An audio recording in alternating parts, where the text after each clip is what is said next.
La rentrée économique de la CCI et de son nouveau président, la grève au Pôle emploi de Massy et de Palaiseau, les problèmes de l'hôpital sud-francilien, comment sponsoriser sa maison, développement Patrice Arditi.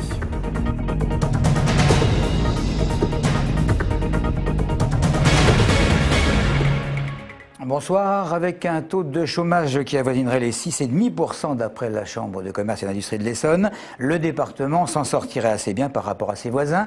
Mais lors de sa rentrée hier soir, le nouveau président de la CCI ne pouvait que faire le constat d'un département qui a à peu près les mêmes atouts et les mêmes faiblesses que l'an dernier. Revue de détail avec Christophe Garnier.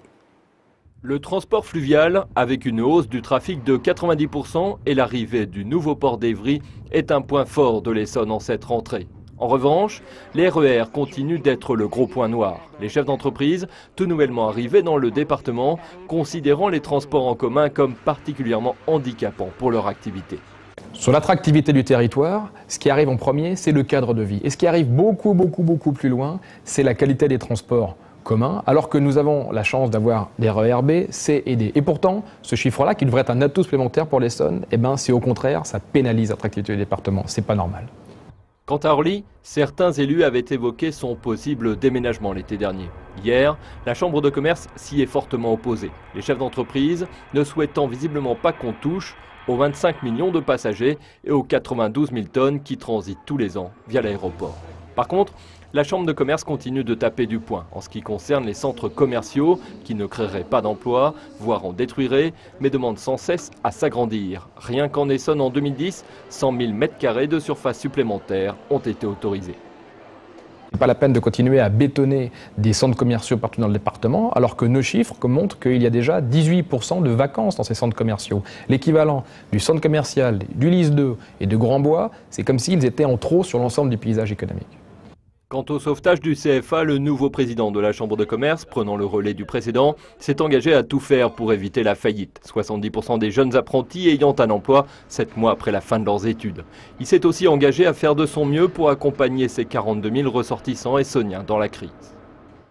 Bien entendu, durant cette soirée, le mot crise était sur presque toutes les bouches. Il y a des chefs d'entreprise plus optimistes ou pessimistes que d'autres. Qu'en est-il des citoyens lambda, qu'ils soient salariés ou retraités ? Moi, je supprimerai toutes les allocations.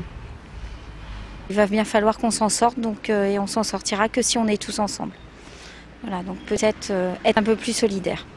On pourrait mettre en place un certain protectionnisme parce que c'est un peu la solution parfois, même si parce que le libre-échange, c'est pas forcément un facteur de croissance et aujourd'hui on le voit. Qui dépensent moins pour eux et puis qui pensent plus à nous. Il y a des gens qui profitent et puis il y en a qui travaillent mais qui galèrent. Tout ce qui est député, etc., ils devraient toucher un peu moins. Sortir de la zone euro. Taxer les riches un peu plus, malheureusement pour eux. La crise, elle provient de quoi? Des banquiers, des politiciens, et puis etc. Et donc la solution, c'est à eux de se trouver. Les sénatoriales, jour J-5, mais tout n'est pas terminé pour les précédentes élections. Je veux parler des recours qui avaient été déposés pour les cantonales, donc à l'issue du scrutin. C'est aujourd'hui que le tribunal administratif devrait commencer à étudier les recours déposés par un certain nombre de candidats. Celui déposé par le maire de Linas, François Pelletan, contre Jérôme Coët, élu à 53%. Le recours à l'encontre de Clotilde Buffon à Saint-Michel-sur-Orge, à l'initiative de Christian Schöttl. Enfin, sur le canton de Dourdan, le cas de Dominique Écharoux. L'hôpital sud-francilien, à présent situé à Évry, n'est pas prêt d'ouvrir ses portes. Depuis plusieurs mois maintenant, les problèmes s'accumulent. Bâtiment non opérationnel, surcoût pour la construction demandée par Eiffage. Et finalement, départ à la retraite anticipée d'Alain Verret, le directeur de l'établissement. Bref, une affaire assez compliquée, pas prête d'être résolue, Claire Colombel. Cet hôpital n'est pas prêt d'accueillir du personnel comme celui-ci. Bien que le bâtiment soit terminé depuis le début de l'année, le futur centre hospitalier sud-francilien de 1000 lits, qui doit réunir les 27 sites des hôpitaux de Corbeil, d'Évry-Courcouronnes et de Hyères, n'ouvre pas ses portes. Il y a 4 ans, au début du projet, l'État a signé un partenariat public-privé avec Eiffage. Ce groupe construit à ses frais le bâtiment, soit un investissement de 344 millions d'euros, et l'État verse un loyer de 38,8 millions d'euros en 2011 et de 41 millions les années suivantes pour rembourser. Les problèmes commencent dès la livraison du bâtiment puisqu'il n'est pas opérationnel et près de 8000 réserves ont été émises sur le matériel installé et la disposition des locaux. Pour corriger ça, Eiffage réclame 100 millions d'euros supplémentaires, une somme que Claude Evin, directeur de l'Agence régionale de santé, refuse de verser. Conséquence, Eiffage a déposé un contentieux et l'hôpital a saisi le tribunal administratif pour étudier ce litige. Dès le début, certains élus locaux s'opposaient à cet accord public-privé. Je suis profondément attaché au service public et nous allons tout faire pour faire revenir l'hôpital pleinement dans le service public. Parce qu'à l'évidence, et j'avais à l'époque déjà voté contre le partenariat public-privé, ça ne correspond pas à ce qu'il faut pour un hôpital, ça coûte cher et en plus l'hôpital public perd au fond le contrôle des aménagements de l'hôpital. Suite à l'annonce du nouveau directeur de l'hôpital, faire 2 millions d'économies supplémentaires sur les dépenses de personnel, l'intersyndicale Sud Santé a déposé pour demain un préavis de grève reconductible. À noter, la date d'ouverture de cet hôpital géant est reportée au début de l'année 2012. Affaire à suivre.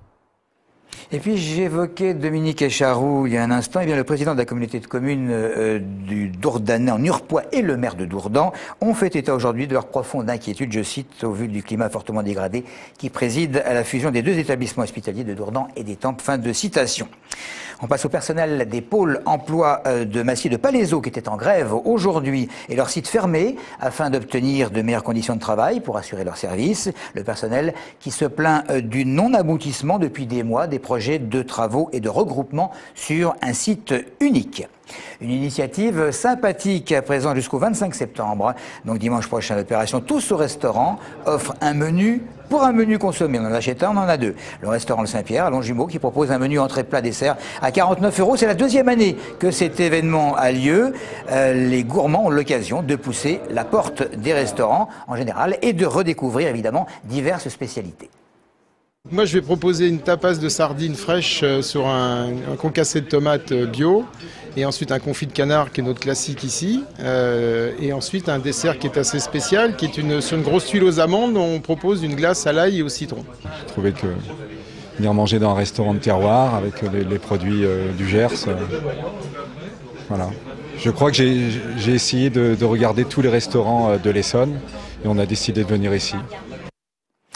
L'arrestation d'un suspect après un vol assez original dans une caserne de Montlhéry. Le butin a été retrouvé. C'est un poste de commandement militaire avec tout un matériel électronique et informatique de réception et de transmission dernier cri. L'ensemble mesure 6 mètres sur 2,5. Impossible évidemment de savoir dans quelles conditions ce centre de commandement a été dérobé. Il est d'une valeur de 600 000 € et l'affaire est évidemment qualifiée de sensible par les autorités. À signaler également la possibilité de se procurer la nouvelle pièce de 10 € en argent depuis hier dans certains bureaux de poste du département, très exactement dans 42 bureaux de poste. Elles sont ces pièces à l'effigie des régions. Il y en a 27 en comptant bien sûr les départements d'outre-mer. Ça fait 22 plus 5. Et puis il ne reste plus que 5 mois. 5 mois pour échanger les vieux billets de 20, de 50, de 200 ou de 500 francs. Il resterait quand même 620 millions d'euros dans les bas de laine ou les tirelires des Français qui doivent donc s'en défaire avant le 17 février prochain. Voilà, c'est tout pour l'actualité. Merci évidemment de nous avoir suivis. Merci de votre fidélité.